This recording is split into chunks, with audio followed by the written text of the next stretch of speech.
I'm Jessica Martin, 28 years old, and until last Tuesday, I was the rising star of my family's multi-million-dollar real estate development business in Chicago. For 6 years since graduating college, I poured my heart into every blueprint and proposal. That Tuesday, during a critical meeting with our biggest potential client, I suggested a sustainable building approach. My father glared, but the client loved it. 3 hours later, sipping coffee at my favorite cafe, my phone buzzed. A voicemail from Dad. "You're out of the family business." My hands trembled as his words echoed. I only said, "Understood," during that meeting. If you're watching this, drop a comment telling me where you're tuning in from, hit that like button, and subscribe to join me on this journey of standing up for yourself even when it hurts. The Martin family name appears on construction sites throughout downtown Chicago. Not just any developments, the kind that make architectural magazines and win industry awards. Our reputation was built over 40 years, starting with my grandparents, who began with small residential projects and gradually expanded into commercial real estate. By the time I joined after graduating with my architecture degree from Northwestern, Martin Development was valued at over $60 million. I remember the day I received my acceptance letter to Northwestern's architecture program. My father, Robert, actually smiled, a rare occurrence. He patted my shoulder and said, "Following in the family footsteps, just as it should be." My mother, Diane, hugged me and whispered how proud she was. Even my brother, Michael, acknowledged it was pretty cool. I got in. That was before the subtle competition began. Robert Martin runs the company like a general commanding troops. His word is final, his vision unquestioned. At 62, he still works 12-hour days and expects everyone else to match his dedication. His office walls display photos of him shaking hands with mayors, senators, and celebrity clients.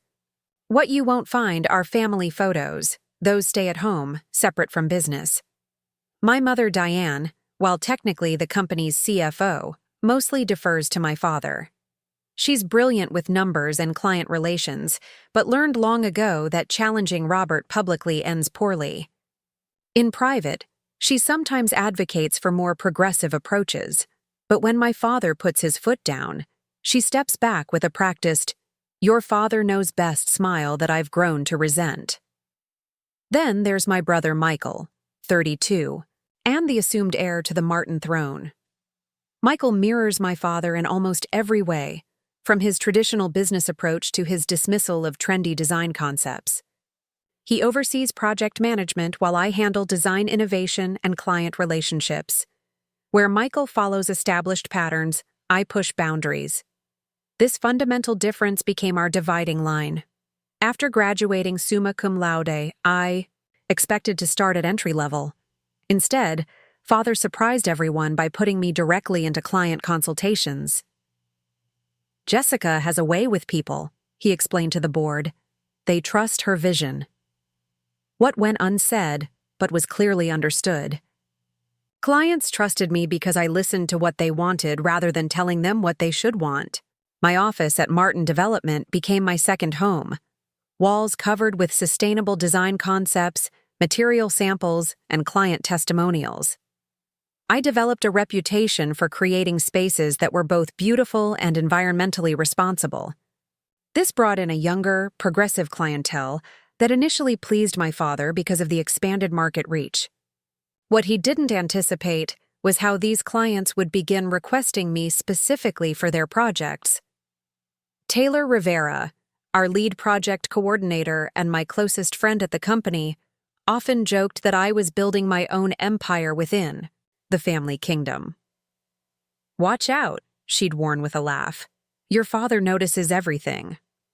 I dismissed her concerns, believing my success benefited everyone. My one-bedroom apartment in Lincoln Park reflects my dual existence. Half resembles a design studio, drafting table, material samples, architectural models. The other half contains evidence of the life I built outside family expectations. Travel souvenirs from solo trips to study architecture around the world. Photographs with friends who know me as Jess, not Robert's daughter. and increasingly, items belonging to Alex Chen, the environmental engineer I'd been dating for 8 months. Alex was the first person who encouraged me to imagine a career beyond Martin Development. "You talk about sustainable architecture like it's your calling," Alex observed on our third date. "But you talk about the family business like it's your obligation." I dismissed this insight then, convinced I could transform the company from within. How naive that seems now. My daily routine reflected my commitment. Arriving at 7:30 each morning, I typically outlasted even my father, often leaving well after 8 at night. Weekends weren't sacred. If a client needed attention, I gave it. Holidays were celebrated around discussions of upcoming projects. The business was our family religion, and attendance was mandatory. Despite this dedication, subtle tensions simmered. When I secured the Thompson Hotel account after months of courtship, my father congratulated me publicly, but later questioned why I had promised them energy-efficient systems that would increase initial construction costs. When my sustainable office tower design won an Industry Innovation Award, Michael remarked that awards don't pay bills. Each accomplishment came with an asterisk. Still, I believed my vision for modernizing Martin Development would eventually win over my traditional family. Clients increasingly requested eco-friendly options, and my designs delivered both sustainability and luxury. The market was changing, and I was positioning us ahead of the curve. At least, that's what I told myself as I prepared for the Bradley Development presentation, the meeting that would ultimately sever my place in the family legacy. The Bradley Development project represented potentially the largest contract in our company's history. A 25-story luxury residential tower in the heart of Chicago's Gold Coast neighborhood. Securing this $30 million project would cement Martin Development as the premier builder for upscale sustainable living spaces in the Midwest. After weeks of preparation, I felt confident our presentation would impress Lucas Bradley, the 45-year-old tech entrepreneur turned real estate investor. The conference room gleamed that Tuesday morning. Floor-to-ceiling windows offered spectacular views of Lake Michigan, strategically showcasing previous Martin Development projects visible along the shoreline. My father insisted on this particular room for important clients. "Show them what we've already accomplished," he always said. Lucas Bradley arrived precisely on time, accompanied by his small team of advisors. With his casual attire, designer jeans, and a simple black sweater, he represented the new generation of wealth that valued innovation over tradition. My father and brother greeted him with their standard polished formality, while I focused on connecting more authentically. "Mr. Bradley, I reviewed your interviews about sustainable living," I said after introductions. "Your vision aligns perfectly with the direction I've been advocating for at Martin Development." Bradley's eyes lit up. "Call me Lucas. And yes, I believe luxury doesn't have to come at the planet's expense. That's why I was interested in working with your firm after seeing your lakefront terrace project." My father cleared his throat. "The lakefront terrace was certainly unique, but today we want to show you something even more impressive. Michael has prepared our standard luxury package." I caught the slight. Lakefront terrace had been my design, yet father was already positioning Michael as the lead. Nevertheless, I maintained my professional demeanor as my brother launched into his presentation of conventional luxury features: imported marble, exotic hardwoods, and energy-intensive amenities. When my turn came, I unveiled my alternative vision. Using the digital display, I walked through a comprehensive sustainable luxury concept. Imagine apartments featuring locally sourced materials with stories behind them, smart systems reducing energy consumption by 40%, rooftop gardens providing fresh produce for residents, and common spaces powered entirely by renewable energy. I demonstrated how these elements would increase property value over time. Initial construction costs increase by approximately 7%, but operating costs decrease by 30% annually. More importantly, Units in similar sustainable buildings sell for 12 to 15% above market rate and maintain value better during economic downturns. The data supported every claim, but I could sense my father's growing discomfort as Lucas Bradley began asking enthusiastic questions about specific features. When Bradley mentioned possibly expanding the sustainable elements, my father interjected. These green features are interesting conceptually, but we've found most luxury buyers want proven traditional elements. Jessica's ideas represent possible future directions, but Michael's approach reflects our company's established excellence. I maintained my composure. I understand your concerns about market expectations, I responded, looking directly at my father. However, our research indicates the luxury market is shifting significantly toward sustainability. Mr. Bradley's own public comments suggest he values innovation. Lucas nodded appreciatively. Jessica's right. My buyers are increasingly conscious about environmental impact. They want luxury that reflects their values. My brother Michael jumped in. We can certainly add some green elements to the traditional design, perhaps solar panels or a small garden area. I resisted rolling my eyes at this token gesture. Rather than treating sustainability as an add-on, I'm proposing we integrate it fundamentally into the design. The structure itself becomes more efficient, more resilient, and ultimately more valuable. The tension in the room grew palpable. My father's jaw tightened, a warning sign I recognized from childhood. Yet Lucas Bradley was leaning forward, engaged with my vision rather than Michael's conventional approach. I'd like to see more detailed projections on both options, Bradley finally said. Jessica's approach aligns with my vision, but I understand the value of traditional expertise as well. As the meeting concluded, I felt cautiously optimistic. Bradley had responded positively to my ideas despite my father's attempts to redirect attention to Michael's proposal. While gathering my materials, I overheard Bradley telling my father, "Your daughter has an impressive grasp of where the market is heading." My father's response was cordial, but non-committal. Once the clients departed, he turned to me with cold eyes. "Conference room. Now." The ensuing discussion was brief and one-sided. "You undermined our company's standard approach," he stated flatly. I presented an alternative that the client clearly connected with. I defended. "We have established protocols for presentations. Michael leads with our core offerings. Your role is to supplement, not contradict. The market is changing, Dad. If we don't adapt..." He cut me off. "This company has thrived for 40 years without chasing trends. Sustainability isn't a trend, it's the future." "That's enough. We'll discuss this later."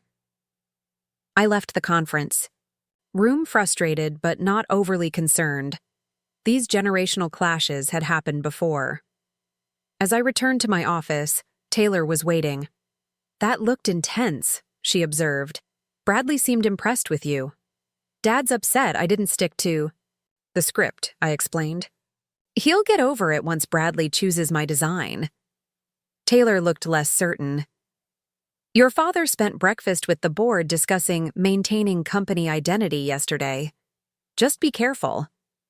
I dismissed her concern, confident that results would ultimately validate my approach.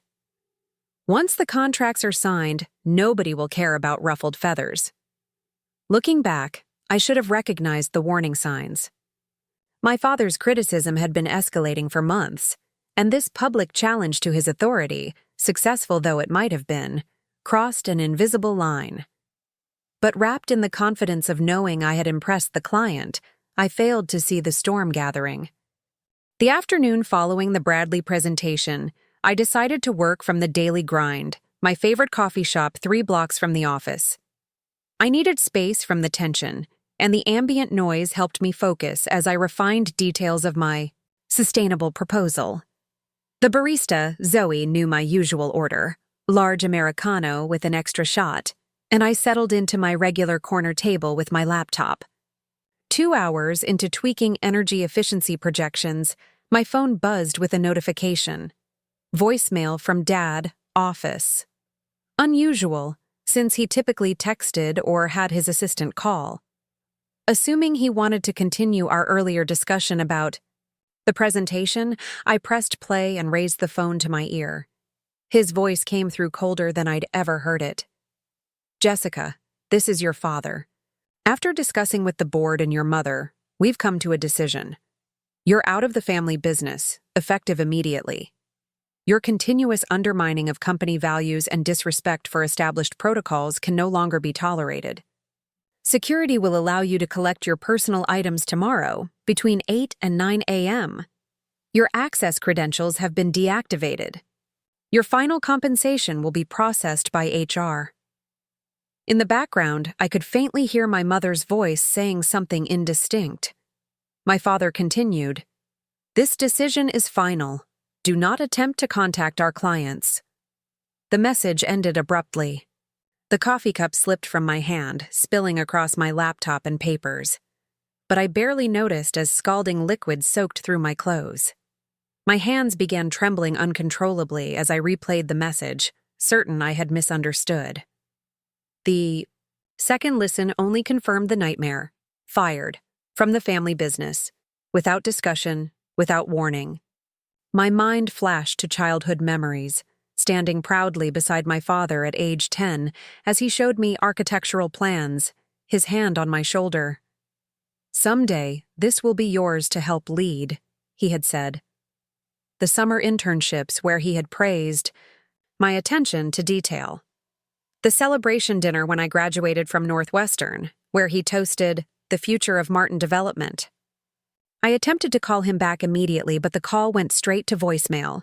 Same with my mother's phone. With increasingly desperate fingers, I texted both, "What is happening?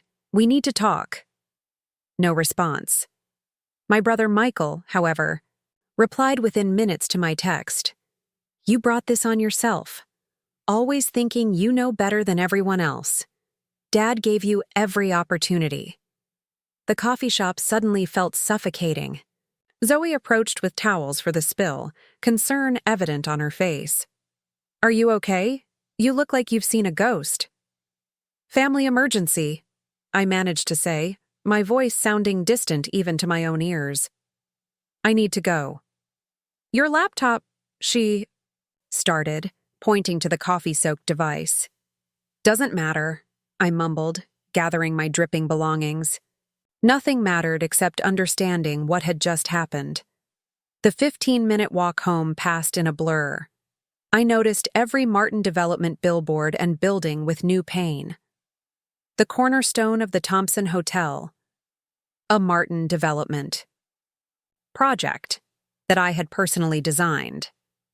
The banner across our newest residential complex, Martin Living, Excellence for Generations, featuring a photo of my father Michael and me standing together at the groundbreaking.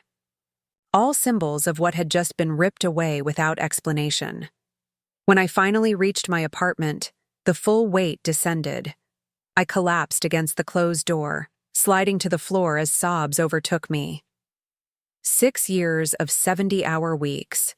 Clients I had personally cultivated, designs I had poured my soul into.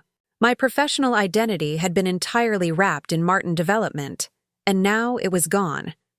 Through tears, I called Alex, who answered on the first ring. "They fired me," I said before Alex could even say hello. "Who fired you? Martin Development?" "Your family?" "My father. Left a voicemail. Said I'm out effective immediately. Called me disrespectful. Said security will let me get my things tomorrow." "I'm coming over," Alex said immediately. "Don't do anything. I'll be there in 20 minutes. While waiting, I listened to the voicemail repeatedly, analyzing every cold word, searching for clues. The discussing with the board part struck me. This wasn't just family dynamics. My father had involved the company leadership. And your mother, not your mom, or even Diane. The deliberate formality suggested he was speaking not as my father, but as the CEO terminating an employee. When Alex arrived, I was still sitting on the floor, staring at the phone. Strong arms wrapped around me, providing the first sense of stability since hearing the message. Let me hear it, Alex said quietly. After listening, the disbelief in Alex's eyes mirrored my own. This is insane. He can't just throw you out like this. What about your stake in the company? The question jolted me. My employment contract included stock options that would vest fully after 10 years. I was only 6 years in. If terminated, the unvested portion would be lost. My father knew exactly what he was doing financially as well as emotionally. That night, sleep proved impossible. I alternated between tearful disbelief and simmering anger. The apartment walls, decorated with awards for projects I'd designed for Martin Development, now felt like they were closing in. Everything I thought I knew about my future, my family, and my career had been upended with a 90-second voicemail. By morning, shock had hardened into determination. I would go to the office, face my father, and demand a proper explanation. Family businesses had disagreements, even serious ones, but cutting off a child completely? There had to be more to this story, and I deserved to hear it directly, not through an impersonal message. The next morning, I arrived at Martin Development headquarters at precisely 8 a.m., dressed in my most professional attire, a power suit I reserved for meeting important clients. The familiar lobby, with its marble floors and wall displaying the company's timeline, had never felt so foreign. As I approached the security desk, the guard's uncomfortable expression told me he already knew the situation. "Good morning, Ms. Martin," he said, avoiding eye contact. "I have instructions regarding your visit." "I need to see my father," I replied firmly. "I'm sorry, but I was told you're only authorized to collect personal belongings. Helen from HR will escort you." I stepped closer. "Frank, you've known me for 6 years. I designed the renovation for your daughter's dance studio at cost. Please, just let me go up." His expression softened momentarily, but he shook his head. "Can't do it, Ms. Martin. Your access has been completely revoked. I could lose my job." As we spoke, Helen from HR emerged from the elevator, clutching a clipboard and wearing the forced smile of someone performing an unpleasant duty. "Jessica, good morning.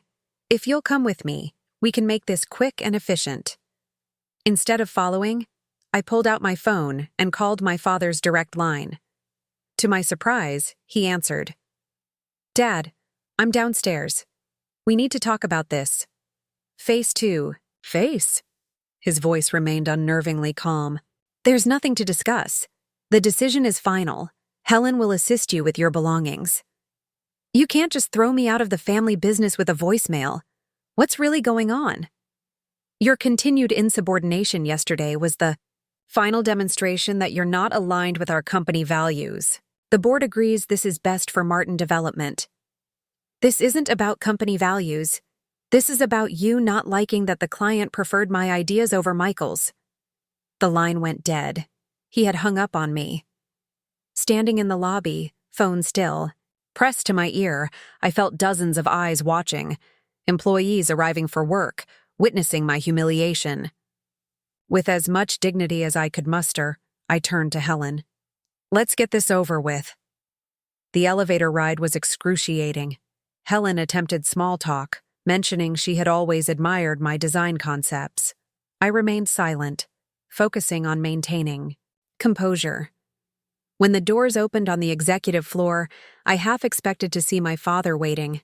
Instead, the hallway was conspicuously empty. My office door already had the nameplate removed.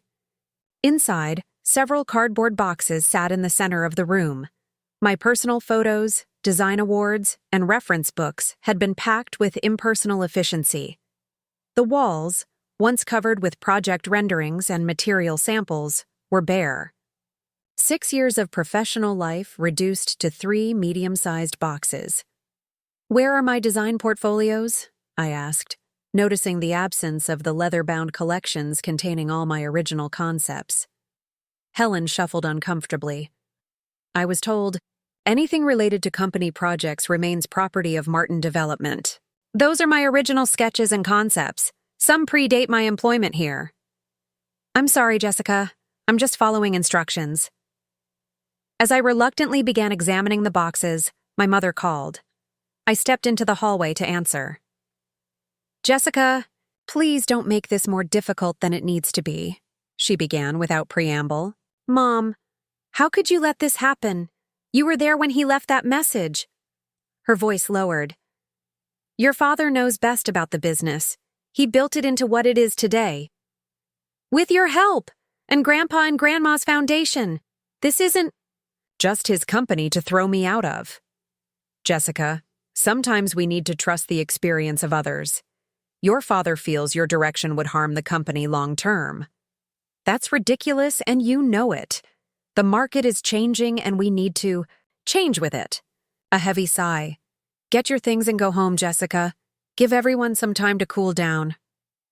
After disconnecting, I leaned against the wall, fighting back tears. The mother who had always quietly supported me behind the scenes was now firmly backing my father's decision. As I supervised the loading of my boxes onto a dolly, I caught sight of Michael watching from his office across the hall. I marched over, pushing his door open without knocking. "Happy now?" I demanded. Michael leaned back. In our father's old chair, recently moved to Michael's office in what now seemed an obvious signal about succession plans. "This isn't about making me happy, Jess. It's about what's best for the company." "Since when is losing talented employees best for the company?" He shrugged. "Dad always said you were too soft for this business, too idealistic. The real estate market isn't about saving the planet. It's about profits." "Is that what this is about? Because my sustainable designs actually increase profits long term." Michael's expression shifted to one of smug satisfaction. "Speaking of your designs, you should know Lucas Bradley called this morning. He's chosen to go with the project." "My sustainable concept?" "The project," Michael repeated meaningfully. "Father made some adjustments to incorporate a few of your green elements into our standard luxury model." Bradley loved the compromise. The realization hit like a physical blow. He's stealing my design. It's not stealing when the company owns all work product. Besides, you'll receive proper credit in the footnotes of the proposal. Fury replaced shock. I stormed out, nearly colliding with Taylor in the hallway. "Jessica, I just heard." "This is insane," Taylor exclaimed. "Apparently, I'm too soft for real estate," I said bitterly. "And my father is appropriating my designs while pushing me out." Taylor glanced around nervously before whispering, "Meet me for lunch. There's more you should know." 2 hours later, at a small restaurant far from company headquarters, Taylor revealed the office gossip. "Your father called an emergency board meeting yesterday after the Bradley presentation. Michael presented a case that your sustainable direction would alienate traditional clients." "That's absurd. I've brought in more new clients than anyone last year." "That's part of the problem," Taylor explained. "Some board members mentioned you were becoming the face of Martin Development instead of your father. One even suggested clients were requesting you specifically instead of the company generally." "So this is about ego? About credit?" Taylor nodded sadly. "There's more. Your proposal for Bradley Development was significantly more comprehensive than Michael's. The board was impressed. Too impressed. I overheard your father telling Michael, 'She's positioning herself to take over.' The pieces fell into place. My father hadn't fired me because I was wrong or ineffective. He'd fired me because I was too right, too effective, a threat to his vision of Michael as heir apparent." "What about my design portfolio?" "All my original concepts were missing." Taylor winced. "They're in the secure archive. Your father ordered everything cataloged as company property. He's having the design team study your approach to extract useful elements while maintaining the Martin tradition. My creations would be dissected and repurposed, with my name erased from them. 6 years of innovation reduced to components, for others to claim." The personal betrayal hurt far more than the professional theft. As Taylor and I parted ways, she hugged me tightly. "Many of us know what you contributed, Jessica, and many of us don't agree with how this was handled. Her support meant everything, but changed nothing. In a single day, I had lost my career, my professional identity, and my faith in my family. As I trudged to my car with boxes of personal items, I realized this was only the beginning of the battle. 3 days after my unceremonious removal from Martin Development, my apartment resembled a war zone. Half-packed boxes littered every surface. Design books lay open on the floor where I'd frantically searched for copies of concepts similar to those my father had confiscated. Empty coffee cups and takeout containers evidenced my deteriorating self-care routine. I hadn't showered in 2 days, and sleep came only in exhausted 2-hour increments. Alex arrived that evening to find me surrounded by crumpled papers. Failed attempts to recreate projects from memory. "Jess, this isn't healthy," Alex said gently, clearing space to sit beside me on the couch. "You need to think about moving forward, not trying to reclaim what they took." "You don't understand," I snapped, immediately regretting my tone. Those designs weren't just work. They were my vision for changing how we build. If my father implements watered-down versions, it could actually harm the movement toward truly sustainable architecture. Alex placed a warm hand over mine. "Have you considered this might be an opportunity rather than just a loss?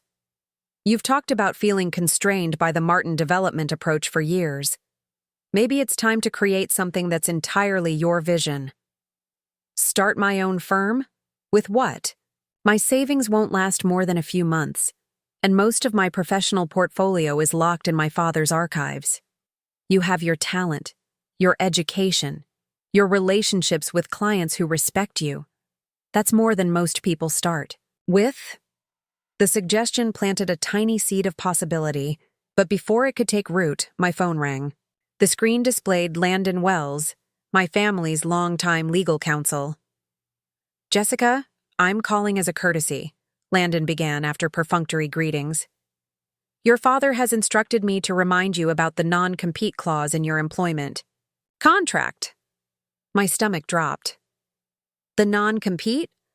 I signed that years ago when I first joined the company." "Yes, and it remains binding. You are prohibited from working in real estate development within a 100-mile radius of Chicago for 2 years following termination.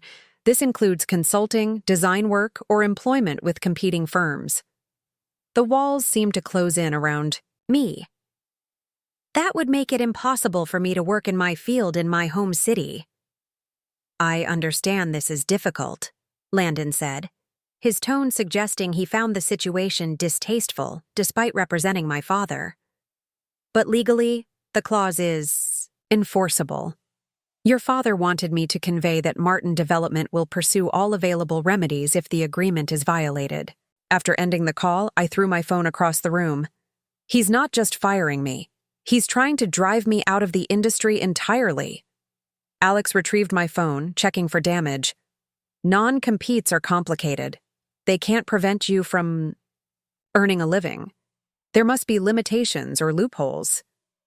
But my mind had already spiraled to financial panic. My savings would cover rent and expenses for perhaps 4 months. Without income after that, I would face difficult choices. Moving away from Chicago, away from Alex, my friends, my entire professional network, seemed increasingly inevitable. That night, while Alex slept beside me, I stared at the ceiling, calculating figures. My investment account couldn't be touched without penalties. My car was nearly paid off, but wouldn't fetch much if sold. I had never imagined financial insecurity as the daughter of wealthy business owners. Yet here I was, contemplating which streaming services to cancel first. By Sunday, a week after the voicemail that shattered my world, my shock had transformed into simmering anger. Our family had always maintained the tradition of Sunday dinner at my parents' suburban home, regardless of business tensions. I decided to attend uninvited, forcing a confrontation on personal rather than professional territory. I arrived at 5:30, the familiar time for pre-dinner drinks. The security guard at the gated community recognized me and waved me through without question. As I pulled into the circular driveway, I spotted both my parents' vehicles plus Michael's sleek sports car. My mother answered the door, her expression shifting from welcome to alarm when she recognized me. "Jessica, what are you doing here?" "It's Sunday dinner. I'm family, remember? Or has that been terminated too?" My father appeared in the foyer behind her. "Jessica, this isn't appropriate. We agreed to give each other space."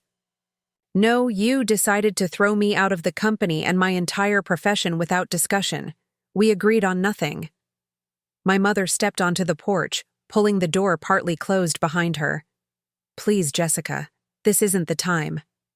"When is the time, Mom? When Dad decides he's punished me enough for daring to be good at my job? For clients preferring my vision to Michael's?" Her eyes darted nervously toward the house. "You don't understand the pressures your father faces. The board has certain expectations about company direction. The board approved my sustainable initiatives last quarter. This isn't about business. It's about Dad not being able to handle that I might actually know something he doesn't." My mother's face crumpled slightly, a crack in her loyal facade. "Jessica, please go home. I'll call you tomorrow when things are calmer." "Will you? Or will you continue avoiding my calls like you have all week?" She looked down, confirming my suspicion. As she retreated inside, I called after her. "How could you let this happen? You always taught me to stand up for what's right." Before the door closed completely, I heard my mother say quietly, "He's been jealous of your talents for years. I never thought he'd go this far." The door clicked shut, leaving me alone on the porch where I'd played as a child. The revelation about my father's jealousy should have vindicated me, but instead hollowed me out further. How pitiful that a successful man in his 60s could feel threatened by his own daughter's abilities. I sat in my car in the driveway for nearly 30 minutes, tears streaming down my face. Everything I believed about my family, that we ultimately supported each other despite disagreements, that blood mattered more than business, had been proven false. The foundation of my identity had crumbled, leaving me unmoored. The drive home passed in a blur. Entering my apartment, I ignored Alex's concerned questions and headed straight for the bathroom, where I slid down against the closed door and finally allowed myself to completely break down. The sobs came from somewhere primal, years of suppressed hurt pouring out at once. Later that night, as I lay exhausted on the couch with my head in Alex's lap, my phone rang. Grandma Margaret, my father's mother and co-founder of what became Martin Development. I hadn't spoken to her since before my termination. "Jessica, my dear," her strong voice came through clearly despite her 86 years. "I've just heard what Robert has done. Grandma, he's stolen my designs and pushed me out of the company you built." "I know, child. Your grandfather would be livid. This isn't what we created the company for." Her validation released fresh tears. "I don't know what to do. He's even threatening me with the non-compete clause."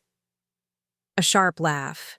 "Robert tried the same tactic with me when I wanted to step back and explore green building techniques 15 years ago, always hiding behind legal documents when he feels threatened."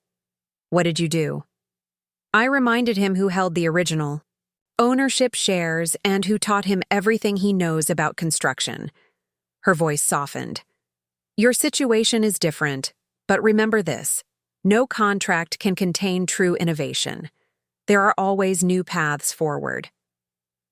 After we disconnected, I felt simultaneously better and worse. Better knowing I wasn't alone in experiencing my father's controlling nature. Worse realizing this pattern had persisted for decades without changing him. That night marked my emotional rock bottom. Lying awake at 3 a.m., I confronted harsh truths. My father would never willingly welcome me back. My mother would never openly defy him. My designs would be implemented without my name attached. My immediate financial future was precarious. Yet, as dawn broke, another truth emerged. My identity had never actually been Robert Martin's daughter or Martin Development's innovative designer. Those were roles I played, not who I was. The real Jessica Martin existed independently of titles and family expectations. With that realization came the first fragile sense of possibility. If I wasn't defined by Martin Development, perhaps I could define myself on entirely new terms. Monday morning arrived with unexpected clarity. While preparing coffee, I noticed sunlight illuminating my Northwestern diploma hanging on the kitchen wall. The degree was in my name, Jessica Martin, not Martin Development. My education, skills, and vision belonged to me, regardless of what my father had taken. I need to find out exactly what this non-compete covers, I told Alex over breakfast. There must be limitations. Alex nodded encouragingly. That's the Jessica I know. Focus on what you can control. First, I thoroughly reviewed my employment contract. The non-compete language prohibited working in residential and commercial real estate development within the Chicago metropolitan area. However, it didn't specifically mention consultation, education, or sustainable design as separate categories. I called Rachel Kim, a law school friend who specialized in employment contracts. We met for coffee that afternoon. This is actually narrower than many non-competes I've seen, Rachel said, reviewing the document. It prevents you from directly competing with Martin Development's core business, constructing buildings. But it doesn't prevent you from offering specialized consulting on sustainable design elements to architecture firms or existing developers. So I could advise on sustainable implementation without actually developing properties? Rachel nodded. Exactly. You could position yourself as a sustainability consultant rather than a developer. Different enough legally, but still utilizing your expertise. For the first time in days, genuine excitement fluttered in my chest. I could focus exclusively on the green building principles that Martin Development was so hesitant to fully embrace. Precisely. Your father defined the restriction, but in doing so, he created the pathway around it. That evening, I developed the framework for Martin Sustainable Design Consulting. The irony of keeping my last name wasn't lost on me. It would ensure clients who knew me from Martin Development would make the connection, while legally remaining distinct from the family business. The next challenge was workspace. My apartment wouldn't project the professional image needed to attract serious clients. Commercial real estate in downtown Chicago exceeded my budget, but Rachel suggested exploring co-working spaces in emerging neighborhoods. By Wednesday, I had secured a small private office within a creative co-working space in West Loop, far from Martin Development's Michigan Avenue headquarters, but still accessible to downtown clients. The monthly cost stretched my budget, but provided essential legitimacy. With a business plan and physical location established, I faced the most daunting task, approaching potential clients. My father's threat of legal action loomed large, but I carefully crafted an introduction that emphasized consultation on sustainable elements, rather than development services. I began with Lucas Bradley, whose enthusiasm for my sustainable concept had inadvertently triggered my downfall. Using his public email rather than contacts obtained through Martin Development, I sent a brief professional message explaining my new venture. His response came within hours. Jessica, I was disappointed to hear you'd left Martin Development. Their revised proposal incorporated some of your concepts but lacks the comprehensive vision you presented. I'd be very interested in discussing how your consultation could enhance our project. Available tomorrow? The meeting with Bradley exceeded my expectations. In his downtown office, he explained his disappointment with Martin Development's watered-down implementation of my ideas. Your father insisted the full sustainable approach was experimental and cost-prohibitive, Bradley explained. But when I pressed for details, it became clear he simply didn't understand the long-term value proposition.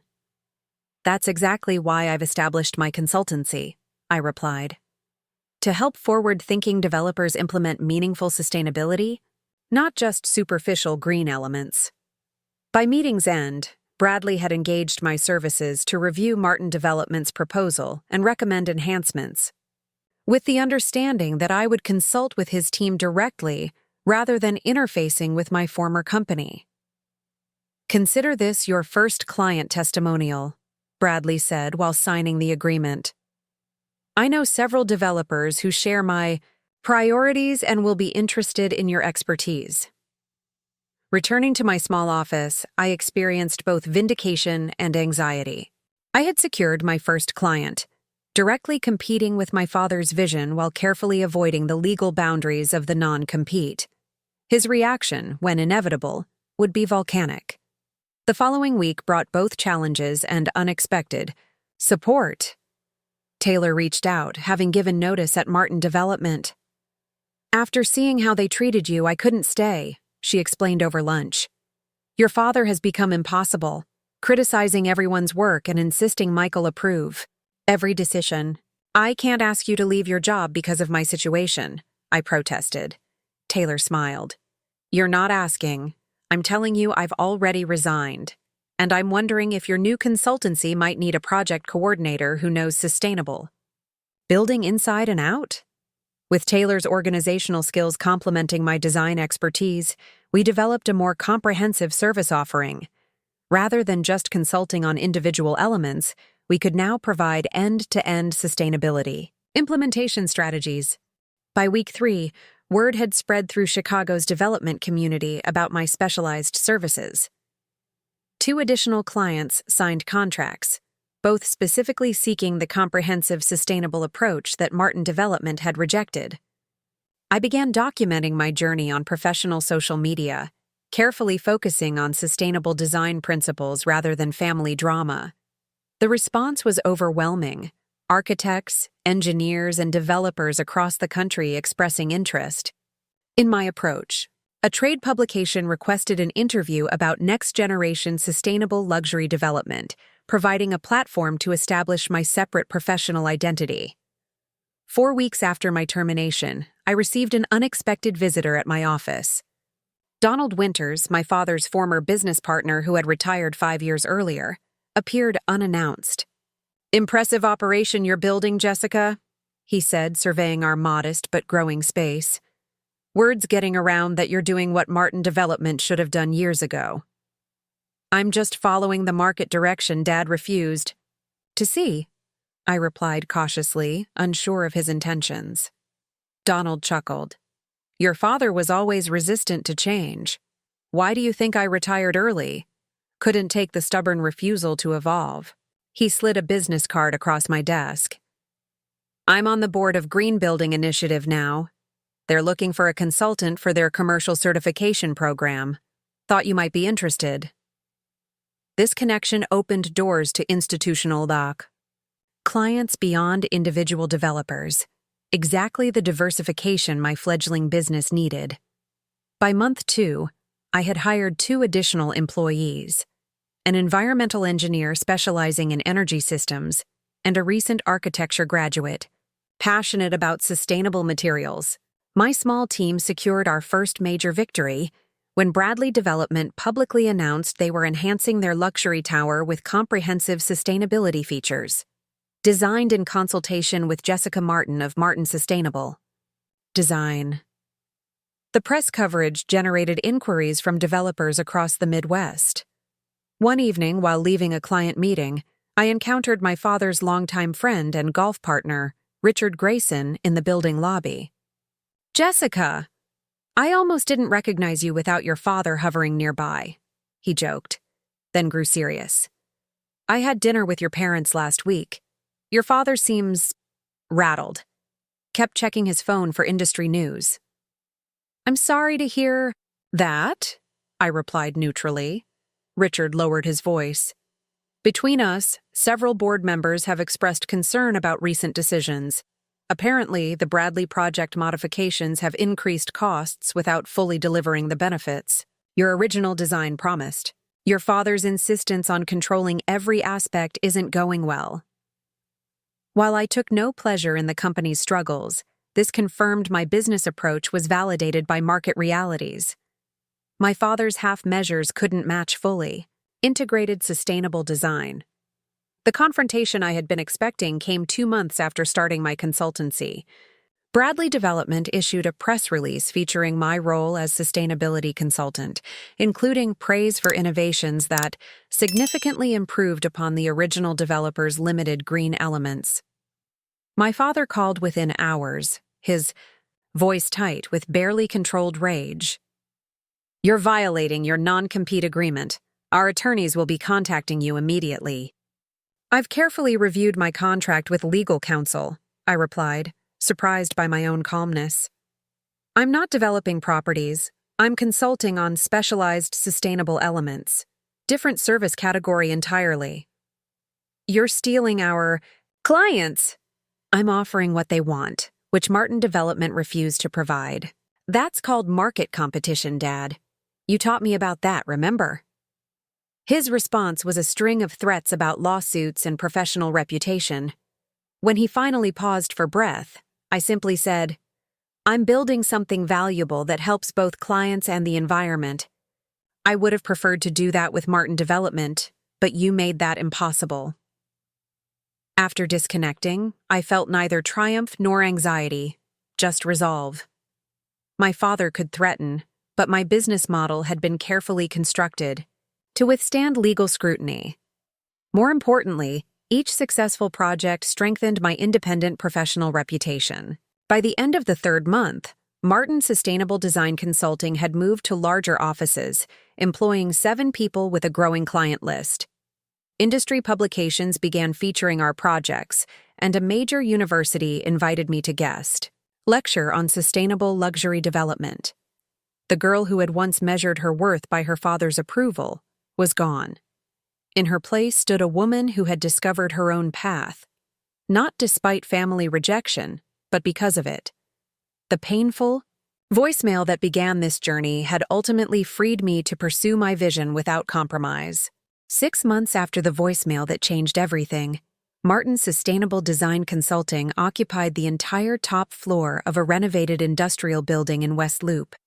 Sunlight streamed through energy-efficient windows, illuminating a space that embodied our business philosophy: reclaimed materials, living plant walls, and transparent work areas fostering collaboration. Our team had grown to 12 professionals, with Taylor serving as operations director.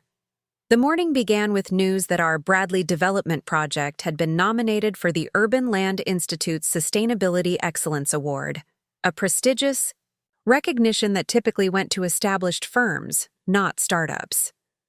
As we celebrated with coffee and pastries, my assistant mentioned someone waiting in reception to see me. I expected a potential client or perhaps a vendor. Instead, I found my mother sitting nervously clutching her handbag. She looked older somehow, the past months having etched new lines around her eyes. "Mom, what are you doing here?" "I wanted to see it for myself," she said, glancing around the vibrant office. "Your new company. Michael mentioned it's becoming quite successful." I led her to my office, hyper-aware of curious glances from my team, none of whom had met any of my family members. Once the door closed behind us, an awkward silence filled the space. "It's impressive, Jessica," she finally said. "Very different from Martin Development, but impressive." "Thank you," I replied, uncertain of her intentions. "But I doubt you came across town just to compliment our decor." My mother's composure cracked slightly. "I should have called first. This was impulsive. Like Father's decision to fire me via voicemail?" The bitterness in my voice surprised even me. She flinched. "I've wanted to contact you for months. Robert forbidden discussion of you at home or the office. But when I saw the announcement about your award nomination, and now you're here, breaking his rules. Why?" Her eyes met mine directly for perhaps the first time in my adult life. "Because I was wrong, Jessica. Wrong to stay silent when he pushed you out. Wrong to prioritize peace with him over standing up for you. Wrong to let fear of his anger dictate my choices." The admission stunned me into silence. My mother had always been the diplomatic presence in our family, smoothing conflicts rather than creating them. This acknowledgement represented a seismic shift. He was jealous of you, she continued. Your grandfather recognized your talent immediately, said you had the vision Robert lacks. That threat to his ego, combined with clients specifically requesting you, it created a perfect storm. That doesn't excuse what he did. No, it doesn't. Nothing excuses it. She reached across the desk, hesitantly touching my hand. I admire what you've built here, Jessica. Your strength in starting over, staying true to your principles. It's extraordinary. Tears threatened, but I maintained composure. Thank you for saying that. It means something, coming from you. She straightened, businesslike again. There's another reason for my visit. Your grandfather's 95th birthday celebration is next Saturday. Family only. He specifically asked for you to attend. The request created immediate conflict. Grandpa William had always been my champion, but attending meant facing my father on family territory for the first time since being disowned. I don't think Dad would welcome my presence. Your grandfather insisted. Robert won't make a scene at his father's celebration. She paused. You could bring someone for support. Your partner Alex, perhaps. The suggestion revealed she had been keeping tabs on my personal life despite the estrangement. After promising to consider the invitation, I walked her out, conscious of speculative glances from my team. That evening, I discussed the dilemma with Alex over dinner in our newly shared apartment. We had decided to live together 3 months. After my termination, finding strength in building a home that belonged to neither of us previously. Do you want to go? Alex asked, cutting straight to the heart of the matter. I miss my grandparents, and my mother seems genuinely regretful. I pushed food around my plate, but seeing my father, pretending everything's normal when he tried to destroy my career. Maybe it's not about him. Maybe it's about showing yourself, and everyone else, that you're not defined by his rejection. Alex's perspective shifted something inside me. Avoiding family gatherings meant giving my father continued power over my choices. Attending on my terms represented true independence. Will you come with me? I asked. Of course. Someone needs to charm your grandmother. While you're avoiding your father? The decision made, I focused on preparing emotionally for the encounter. I didn't want reconciliation based on pretending the hurt never happened. Nor did I want confrontation that would ruin my grandfather's celebration. I needed boundaries that honored both my family ties and my self-respect. Saturday arrived with perfect early autumn weather. Approaching my grandparents' lakeside estate, I gripped Alex's hand tightly. Remember, my father might be cordial for appearance's sake, but don't be fooled. I'm here for you, not family politics, Alex reassured me. Grandpa William spotted us immediately upon entering. Despite nearing a century of life, he crossed the room with remarkable speed. There's my visionary granddaughter, he announced loudly enough for everyone to hear.